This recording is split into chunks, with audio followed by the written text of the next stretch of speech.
كثيرا.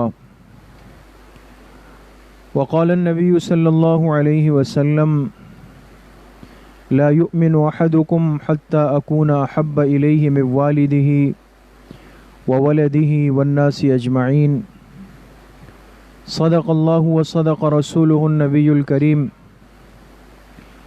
اللهم صل على سيدنا ومولانا محمد وعلى آل سيدنا ومولانا محمد وبارك وسلم. اللہ تبارک و تعالیٰ کا ہم سب پہ بہت بڑا کرم اور احسان ہے کہ دین کی بات سننے کی نسبت سے ہم سب یہاں پر جمع ہیں.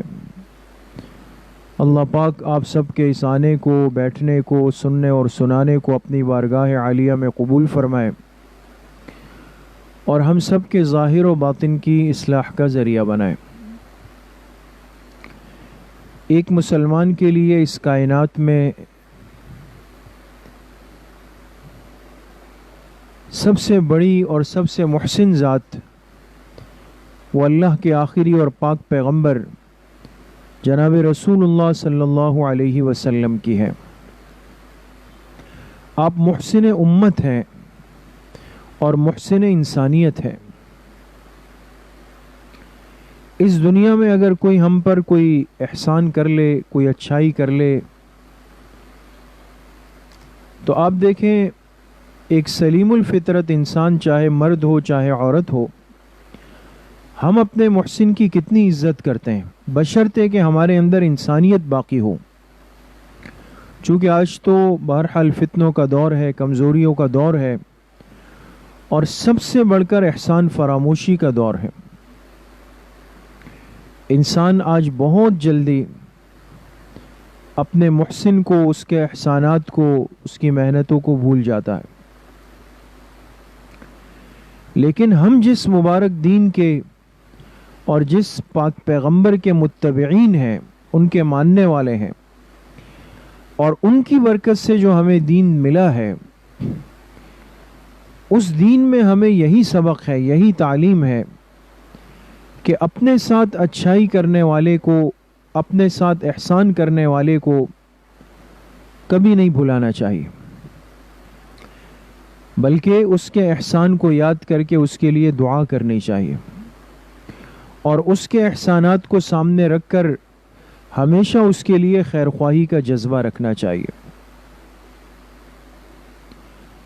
تو جب انسان اپنے دنیا کے ایک چھوٹے سے محسن کو یاد رکھتا ہے اور اس کے تذکرے کرتا ہے، اس کی تعریف کرتا ہے، اپنی ترقی میں اس کا حصہ سمجھتا ہے،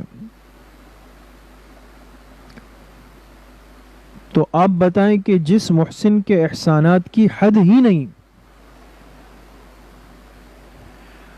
اور جس محسن کے انعامات کی حد نہیں، جس ذات نے ہمارے لیے دنیا بھی مانگی، آخرت بھی مانگی، اور ہمیں وہ راستہ دکھایا جو نجات کا حقیقی راستہ ہے، تو اللہ کے آخری پیغمبر جناب رسول اللہ صلی اللہ علیہ وسلم کے احسانات کا ہم پر کتنا بڑا حق ہونا چاہیے، اور ہمیں آپ سے محبت کس درجے کی ہونی چاہیے، اور ہماری زندگی میں آپ علیہ الصلاۃ والسلام کی اطاعت اور اتباع کا کتنا بڑا حصہ ہونا چاہیے. ہر مسلمان، چاہے مرد ہو چاہے عورت ہو، جوان ہو بوڑھا ہو، جو بھی ہو، لیکن اس کو یہ بات یاد رکھنی چاہیے کہ حضور علیہ الصلاۃ والسلام سے بڑھ کر اس کائنات میں ہمارے کوئی محسن نہیں. لقد جاءکم رسول من انفسکم عزیز علیہ ما عنتم حریص علیکم بالمؤمنین رؤوف الرحیم.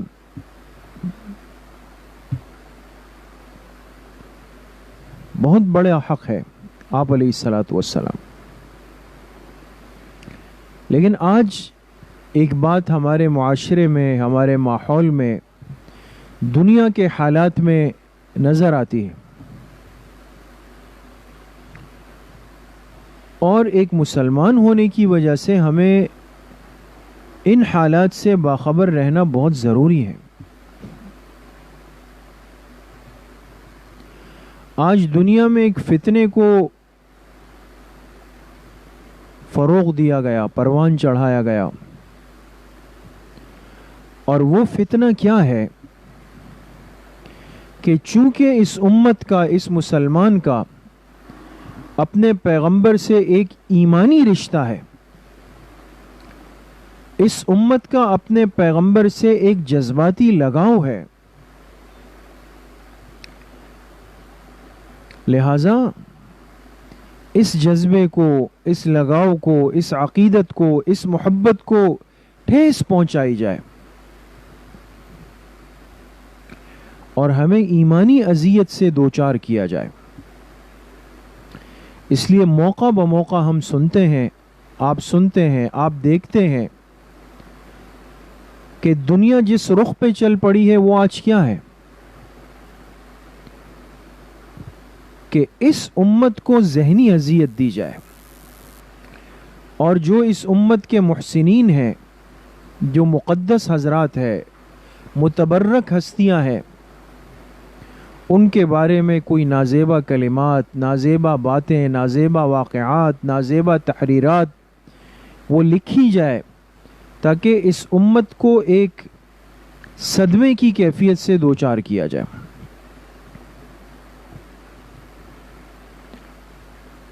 تو ہر بد باطن اور ہر بے نسب آدمی، کبھی وہ دنیا کے کسی کونے سے اٹھتا ہے، کبھی وہ عیسائی ہے، کبھی وہ یہودی ہے، کبھی وہ ہندو ہے، کبھی وہ قادیانی ہے، کبھی وہ رافضی ہے،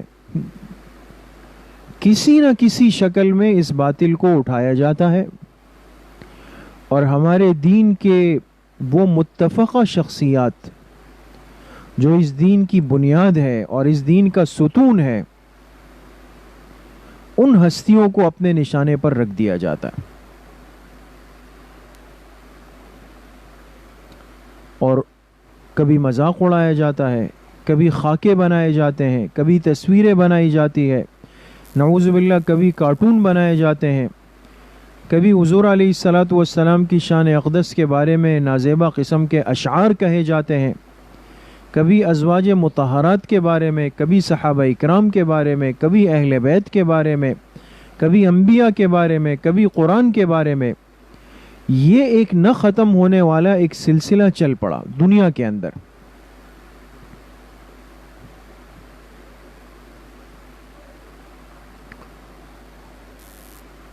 اب اس میں تو کوئی شک نہیں کہ اگر کوئی سورج پر تھوکتا ہے تو اس کے اپنے منہ پہ آتا ہے۔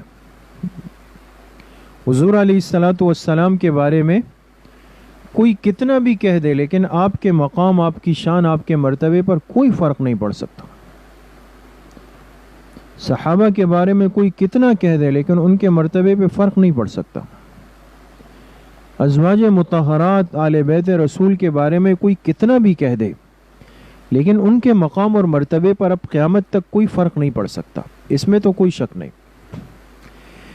لیکن میرا آج کی مجلس میں آپ سے عرض کرنے کا مقصد صرف اتنا ہے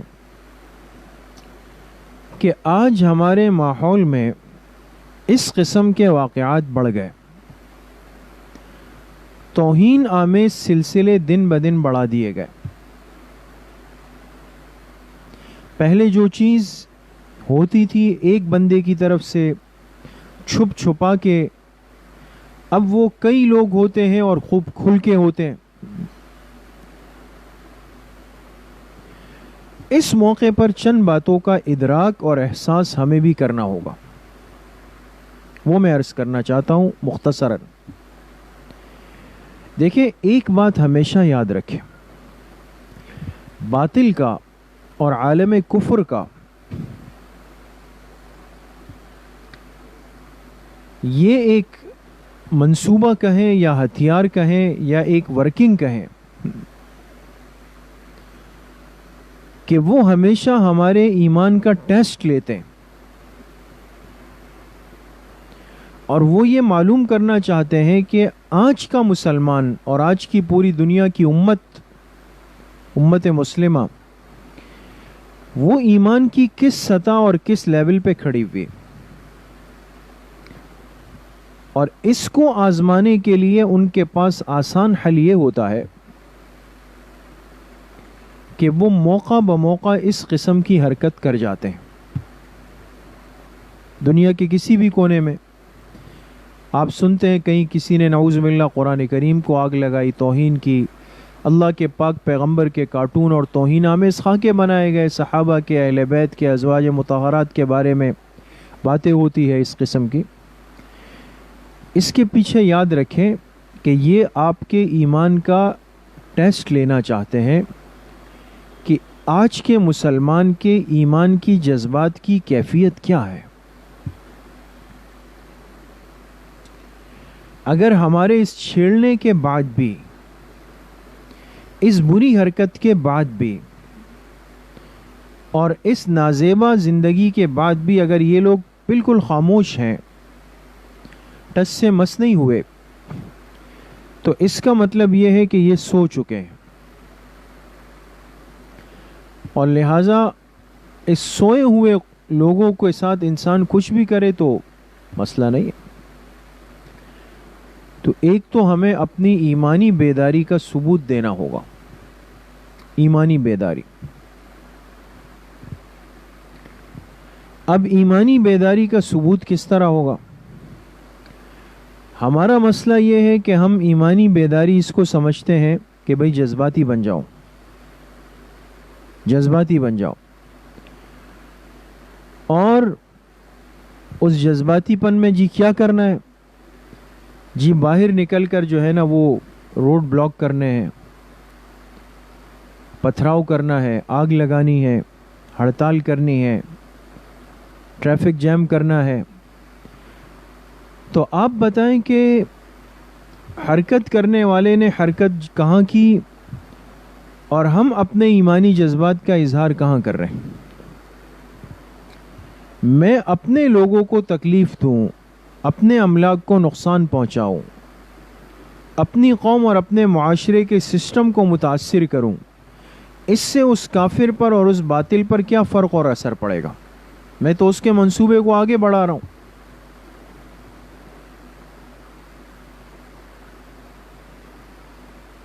تو ہم غلط رخ پہ چل پڑتے ہیں۔ ہمیں کیا کرنا ہے وہ میں عرض کرنا چاہتا ہوں۔ یہ حالات اور یہ باتیں اس بات کی متقاضی ہے کہ ایسی صورتحال میں ہم اپنی ایمانی کمزوریوں اور کوتاہیوں کی اصلاح کی فکر کریں کہ بھئی آج کافر نے دیکھا کہ مسلمان عورتوں نے پردے کو ترک کر دیا، پردے میں کوتاہی پیدا کر دی، تو اس کا مطلب یہ کہ ان کی ایمانی بیداری ختم ہو رہی ہے۔ انہوں نے دیکھا کہ بھئی ان کی مستورات نے دین کے ساتھ تعلق ختم کر دیا ہے، سنتوں کی اتباع چھوڑ دی ہے، اپنے دین کے علم سے دن بدن دور ہوتی جا رہی ہے۔ وہ روحانی امراض جو کسی بھی امت کی تباہی کے لیے کافی ہے، وہ اس امت کی مستورات میں بھرپور طریقے سے پیدا ہو چکی ہے۔ ہماری انہی کمزوریوں کو دیکھ کر کے ان کو شہ ملی اور ان کو ہمت ملی کہ انہوں نے ایسی حرکتوں کا ارتکاب کیا ہے۔ لہٰذا یہ موقع ہمیں ایک سبق اور پیغام ضرور دیتے ہیں، یاد رکھیں کہ ایسے موقع پر ہمارا کردار کیا ہو، ہمیں کیا کرنا چاہیے۔ ہمیں ایسے حالات کو دیکھ کر اپنے دین کی کمزوریوں کی اصلاح کرنی چاہیے۔ پہلے اگر میرا اسلام 50% تھا تو اللہ کے پاک پیغمبر کی توہین کو دیکھ کر ہم عزم کر لیں کہ اپنے اس اسلام اور ایمان کو 100% ہم بنائیں گے۔ اگر پہلے شرعی پردے میں کمزوری تھی، آج 100% شرعی پردے کی نیت کریں۔ پہلے اگر گھر میں، گاڑی میں، کسی جگہ گانے چلتے تھے، آپ کے بچوں کے پاس گانوں کی، فلموں کی کیسٹیں تھیں، تو آج عزم کریں کہ آپ کے گھر میں، آپ کے کمرے میں، آپ کی شادی میں، آپ کی تقریب میں، کسی بھی موقع پر اگر ایسا کوئی عمل کیا گیا جس سے اللہ پاک ناراض ہوتے ہیں، اللہ کے پاک پیغمبر نے منع کیا، اس تقریب کا انقطاع کریں، اس کا بائیکاٹ کریں. میں صاف عرض کر رہا ہوں، اور علی الاعلان کریں. یہ عجب تماشا ہے کہ اگر ہندو ہمارے پیغمبر کی توہین کرے اور میں ایک دن نکل کر نعرے لگا دوں، جذبات کا اظہار کروں، اور پھر وہی نوجوان جا کے انڈیا کے گانے سن رہا ہے، انڈیا کی فلمیں دیکھ رہا ہے، انڈین اداکاروں کے طرز اور انداز کو اختیار کر رہا ہے، ان کے فیشن پر اپنی زندگی ہم گزار رہے ہیں، تو یقین کریں کہ ہم بھی اللہ کے باغی اور اللہ کے دین کے باغی ہیں. ان باتوں کی اصلاح ہمیں کرنی ہوگی. یہ نہیں ہو سکتا کہ ایک طرف ہم کہیں کہ جی غلامی رسول میں موت بھی قبول ہے اور گستاخ رسول کی یہ سزا ہے اور ہم یہ کر لیں گے اور ہم وہ کر لیں گے. میں نے کل جمعے کے بیان میں بھی عرض کیا مسجد میں نے کہا کتنا بڑا ایمانی جذبہ ہے، اور اللہ کا شکر ہے کہ آج کا مسلمان جب ایسی بات سنتا ہے تو کہتا ہے غلامی رسول میں موت بھی قبول ہے. یعنی اگر اس راستے میں مجھے موت آ جائے تو میں تیار ہوں. کتنی بڑی ایمان کا اظہار ہے، بہت بڑی بات ہے، اس میں کوئی شک نہیں. لیکن اس مسلمان کو ہمت کر کے کچھ اور باتیں بھی کہنی چاہیے، اور اس سے پہلے کہنی چاہیے، اس لیے کہ موت پر تو زندگی ختم ہو جائے گی نا، اور ابھی زندگی چل رہی ہے. تو یہ مسلمان ان حالات کو دیکھ کر، ان توہین آمیز سلسلوں کو دیکھ کر کھڑے ہو کر یہ اعلان بھی اسی مجمع میں کر لے کہ غلامی رسول میں 5 وقت کی نماز وقت پہ ادا کرنا بھی قبول ہے. غلامی رسول میں مجھے شرعی پردہ کرنا بھی قبول ہے. غلامی رسول میں مجھے جھوٹ سے بچنا بھی قبول ہے. غلامی رسول میں کسی کو دھوکہ دینے سے بچنا بھی قبول ہے. اور غلامی رسول میں مجھے اپنے گھر کے ماحول کو دینی ماحول بنانا بھی قبول ہے. یہ بات کیوں نہیں ہوتی؟ جو میں اور آپ کر سکتے ہیں، موت دینا نہ دینا، کب دینا، کس وقت دینا، کہاں دینا، کس حالت میں دینا، یہ تو کس کے اختیار میں؟ یہ تو اللہ کے اختیار میں. وہ تو جب آئے گی ضرور آئے گی، اپنے وقت پر آئے گی، اپنی کیفیت میں آئے گی. لیکن کچھ چیزیں میرے اور آپ کے اختیار میں. نماز کو وقت پہ اٹھ کے پڑھ لینا وہ ہم سب کے اختیار میں. اپنی زبان کو شائستہ اور با اخلاق زبان بنانا وہ ہم سب کے اختیار میں. جھوٹ سے، گالم گلوچ سے، طعنے سے، بد کلامی سے، بد زبانی سے بچنا وہ ہم سب کے اختیار میں. اور ان ساری چیزوں سے بچنے والا ہی حقیقت میں حضور علیہ السلام کا سچا متبع اور سچا محبت کرنے والا ہے.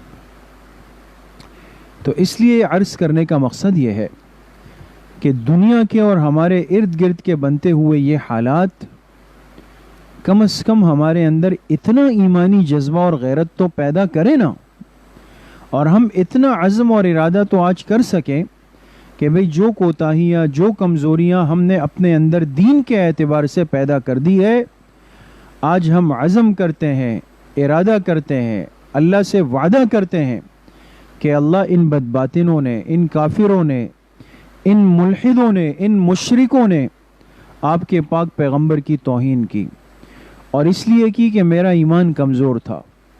میں نے اپنے ایمان کو 100% سینے سے نہیں لگایا، جس سے ان کو ہمت ملی، شہ ملی. آج میں ارادہ کرتا ہوں، میں ارادہ کرتی ہوں کہ ان کمزوریوں کی 100% اصلاح کی کوشش کروں گی. ان گناہوں سے، نافرمانیوں سے میں اپنے آپ کو بچاؤں گی جن سے اللہ کے پاک پیغمبر ہمیں منع کر کے گئے تھے. تو سب اس نیت کے ساتھ یہاں سے اٹھیں، اور سب اس ارادے کے ساتھ یہاں سے اٹھیں کہ ہم اپنے دین کی اصلاح کی فکر کریں گے، گھروں کے ماحول کو تبدیل کریں گے، اولاد کی صحیح تعلیم و تربیت سنتوں والی زندگی کے مطابق کریں گے۔ اللہ کریم مجھے بھی آپ سب کو صحیح عمل کی توفیق نصیب فرمائے۔ وآخر دعوانا ان الحمد للہ رب العالمین۔ الحمد للہ رب العالمین والصلاة والسلام علی سید الانبیاء والمرسلین سیدنا و سندنا و حبیبنا و شفیعنا و قرۃ اعیننا محمد وآلہ واصحابہ اجمعین۔ یا اللہ یا ارحم الراحمین، ہمارے صغیرہ کبیرہ ظاہراً باطناً ہر طرح کے گناہوں کو معاف فرما دے۔ یا اللہ پوری امت کے گناہوں کو معاف فرما دے، اپنی رضا والی زندگی نصیب فرما دے، پوری زندگی اتباع سنت میں گزارنے کی توفیق نصیب فرما دے۔ گھروں کے ماحول کو یا اللہ 100% دینی، اسلامی اور سنتوں والے ماحول میں تبدیل کرنے کی، بنانے کی توفیق ہم سب کو نصیب فرما دے۔ جتنے بیمار گھروں میں ہیں، اسپتالوں میں ہے، جس درجے میں بیمار ہے، اللہ سب کو صحت کاملہ عاجلہ مستمرہ نصیب فرما دے۔ جتنے مرحومین مرحومات دنیا سے چلے گئے، اللہ پاک سب کی مغفرت فرما دے۔ آخرت کی خوب تیاری کرنے کی توفیق اللہ ہم سب کو نصیب فرما دے۔ ہم سب کا خاتمہ بالایمان و بالخیر نصیب فرما دے۔ ہماری دعاؤں کو اپنے فضل و کرم سے، فضل و رحمت سے اپنی بارگاہ میں قبول و منظور فرما دے۔ وصلی اللہ وسلم علی نبینا محمد وآلہ واصحابہ اجمعین برحمتک یا ارحم